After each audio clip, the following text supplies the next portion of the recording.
Sungguh-sungguh Allah sangat ridho ketika seorang hamba itu makan, makan ketika sesuap nasi dia muji Allah, ketika minum seteguk nasi dia muji Allah. Itu kalau orang diridhoni Allah itu wali betul. Itu untuk jadi wali itu gampang. Kamu makan ridho, kamu ninjak buminya Allah ridho seneng, kamu hidup keseharian aman seneng. Nah ini supaya sampean kita semua ngaji betapa panduan Rasulullah untuk menggapai ridho Allah itu banyak yang keseharian sekali. Saking kesehariannya banyak dalam hadis dan itu sahih. Nabi menyebut hal-hal yang keseharian. Hatta ma tas'alu fi imra'atika, kamu punya uang kemudian istri kamu bisa makan itu ibadah. Bahkan sebagian ibadah itu dicontohkan Nabi yang akhirnya diprotes sahabat. Yaitu wa fi buti ahadikum sedekah, kamu menggauli istri kamu itu ya sedekah. Sampai sahabat bilang yang benar ya Rasulullah. Ayati ahaduna syahwatahu wa huwa lahu ajrun. Masa urusan biologis, urusan syahwat kemudian dia dapat pahala. Nabi menjawab, alaysa lawada'aha fi haramin akana alaihi wisrun. Bagaimana kalau dia meletakkan ke yang tidak benar itu kan dosa.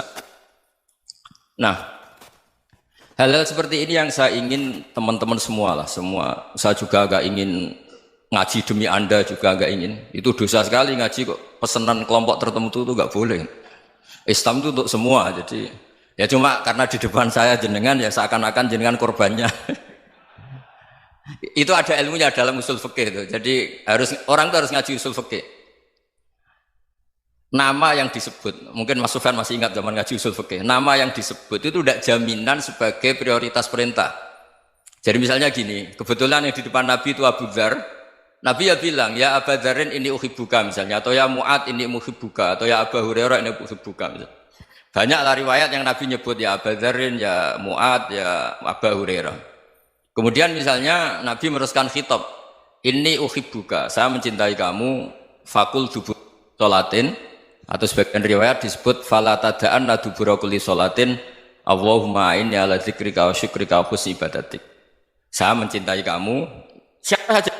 Mu'ad bisa, Abu Dzar bisa siapa? Saya mencintai kamu, mohon kalau habis sholat kamu jangan lupa wiridan Allahumma a'inni ala dzikrika wa syukrika wa husni ibadatik. Ya Allah, tolong kami permudah supaya mudah ingat engkau. Anda tidak bisa mentang-mentang, wong nama saya Parmin, nama saya Purnomo, itu yang diperintahkan Mu'ad misalnya. Jadi yang disebut satu, tapi khitab itu untuk siapa saja. Saya teruskan. Jadi saya mohon semua kita melakukan kebaikan itu kalau dalam kaidah fikih disebut al yakin la yuzalu bisyak. Banyak kebaikan yang kebenarannya itu 100%. Tidak punya efek samping ke pihak lain, ke kelompok lain, ke komunitas lain. Yaitu tadi misalnya Anda makan dan itu murah sekali, hanya butuh satu piring. Setiap punyaan kamu muji Allah, setiap minum kamu muji Allah. Itu redaksinya Rasulullah SAW disebut Allah sangat ridho ketika seorang hamba makan, kemudian dia memuji Allah. Atau minum, kemudian dia muji Allah. Logikanya gampang, negara seperti ini yang kamu harapkan bentuknya kayak apa, mertua, ipar, komunitas, tetangga. Itu nyata terjadi, itu kan belum pasti. Sementara yang mesti terjadi adalah kamu butuh makan, kalau tidak mati. Butuh minum, kalau tidak mati. Butuh bumi yang nyaman ditempati, kalau tidak kita juga mati. Sebab itu Allah kalau menyebut nikmatnya itu hal-hal yang keseharian. Alladzi at'amahum min ju'. Allah itu siapa? Allah itu yang menciptakan kamu bisa makan. Tidak berlebihan. Allah itu yang menciptakan kondisi sosial itu ideal. Zaman Nabi itu ya ada orang munafik. Orang-orang pilihan Allah itu juga diuji orang sekelilingnya yang macam-macam. Semua diuji sesuai konteks zaman dan waktu. Nah, tapi ada ibadah-ibadah yang selalu disarankan Nabi. Sampai Nabi itu pernah ditanya, ayul islami khairun ya Rasulullah, Islam terbaik itu gimana? Jawaban Nabi itu unik. It'amut to'am. Islam terbaik itu ya makan-makan, yang santai-santai. Ketika Allah menyebut beberapa kebaikan, falak tahamal aqobah wa ma adrokan apa? Mal aqobah. Terusannya apa? Fakku raqobah. Terusannya apa? Au it'amun fi yaumin di masubah. Ya, atau acara makan-makan itu juga Islam. Kenapa? Ya bayangkan kalau tidak ada makanan, kita mati kan? Kondisi sosial tidak ideal itu Anda masih gak apa-apa. Tapi kalau Anda tidak makan, Anda tidak minum, Kamu punya istri cerewet masih bisa hidup, punya mertua cerewet masih bisa hidup. Tapi kalau tidak makan bisa mati. Berarti penting mana istri sama makan? Penting mana? Makan. Semoga istri Anda dengar, nanti kamu disuruh makan tapi pulang deh. Itu kalau dibahasakan makan masih memahami. Penting mana nasi satu piring dengan istri.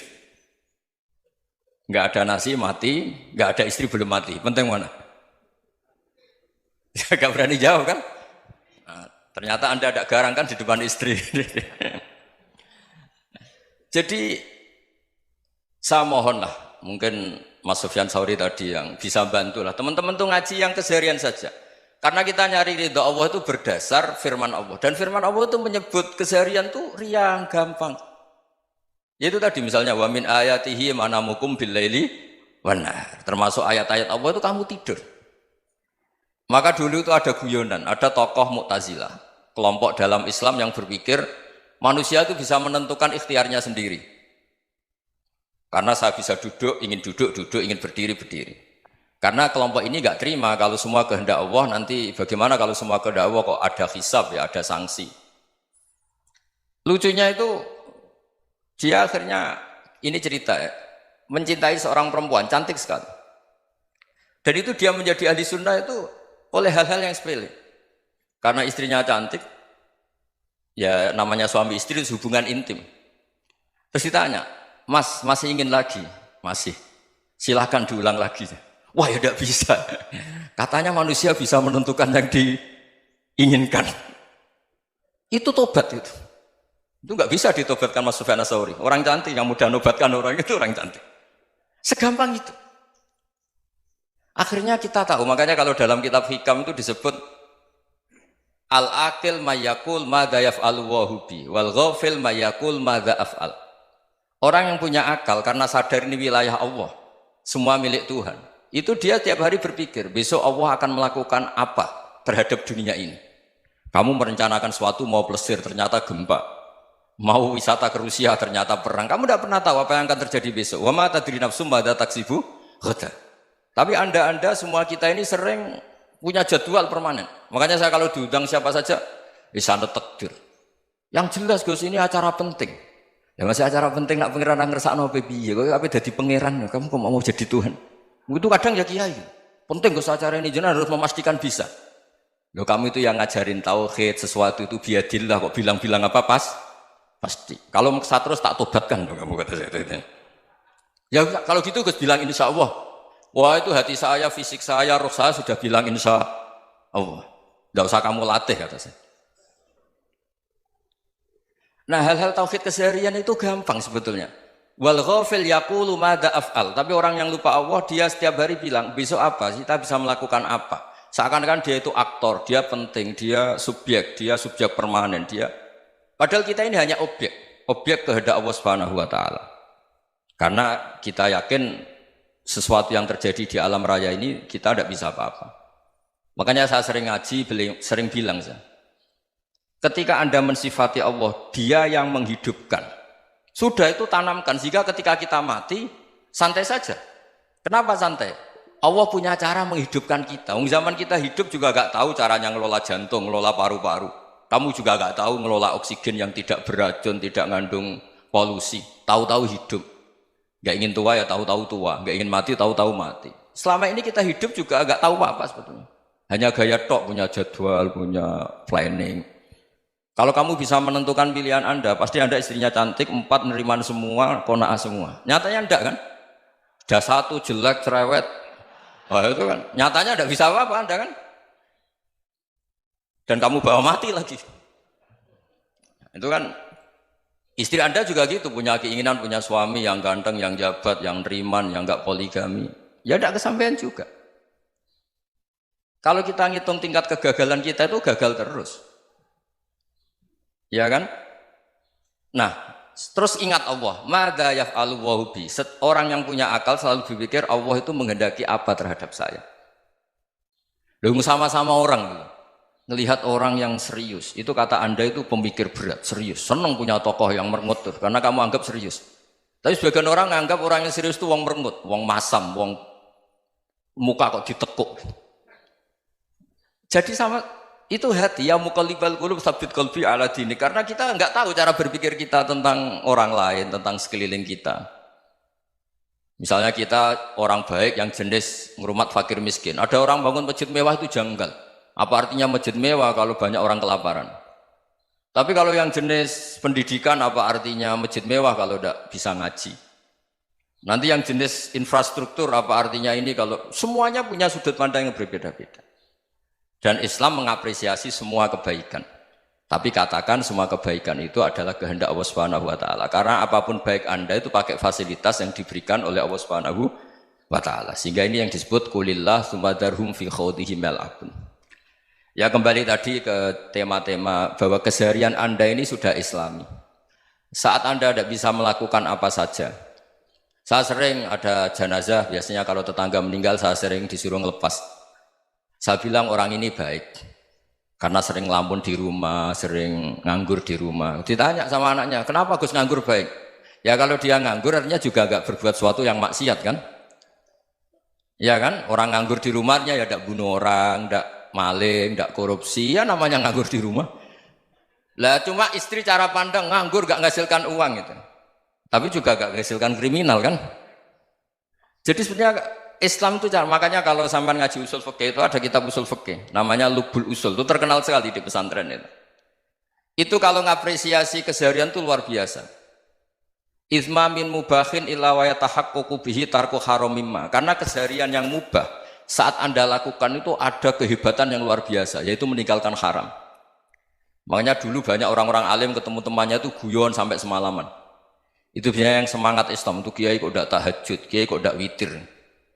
Orang yang sedang mapan uangnya banyak, malam itu tidak kelayaban itu sudah luar biasa.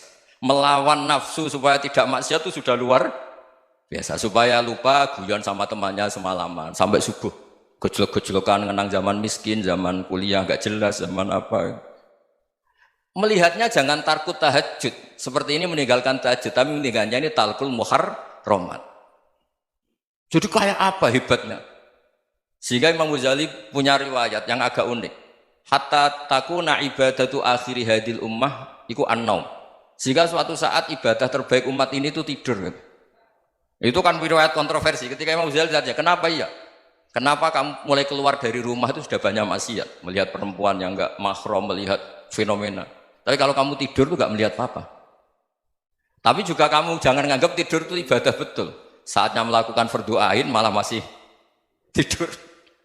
Tapi itu sudut pandang yang menjadikan kita Islam itu gampang. Jadi saat Anda tidak bisa aktivitas apa-apa, misalnya ada beberapa orang yang lumpuh. Lumpuh itu memang nggak bisa Jumatan, nggak bisa ibadah, tapi dia juga nggak bisa maksiat. Tidur itu memang Anda saat itu tidak bisa tahajud, tidak bisa witir, tapi saat itu ada zina, ada maling, tidak gosipkan orang, tidak bully orang, tidak menanamkan kebencian, tidak hasud.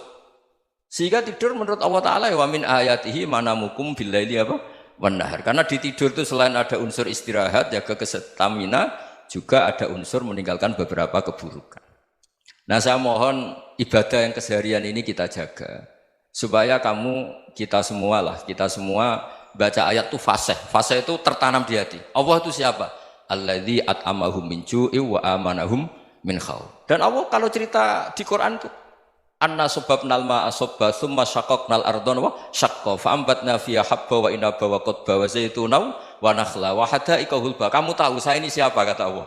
Saya ini adalah Tuhan yang menurunkan air. Kemudian ada tanaman banyak. Habba wa inaba wa qadba, ada zaitun, ada tin, kalau orang Jawa mungkin ada tela, ada padi, ada mangga, ada pisang. Sudah. Wa inaba wa zaituna wa nakhla wa hadaika hulba. Ada perkebunan yang lebat. Tujuannya apa? Mata Allahkum, silahkan kamu pakai, kamu nikmati. Tapi karena kadang kita ini punya ide-ide besar. Tadi untuk syukur saja nunggu punya istri riman, rumah baik, tetangga baik, komunitas baik, semuanya baik baru syukur. Lama-lama nanti ada di surga, syukurnya nunggu surga paling kelas A. Itu sudah ada yang menghuni Rasulullah, kamu nggak boleh di situ.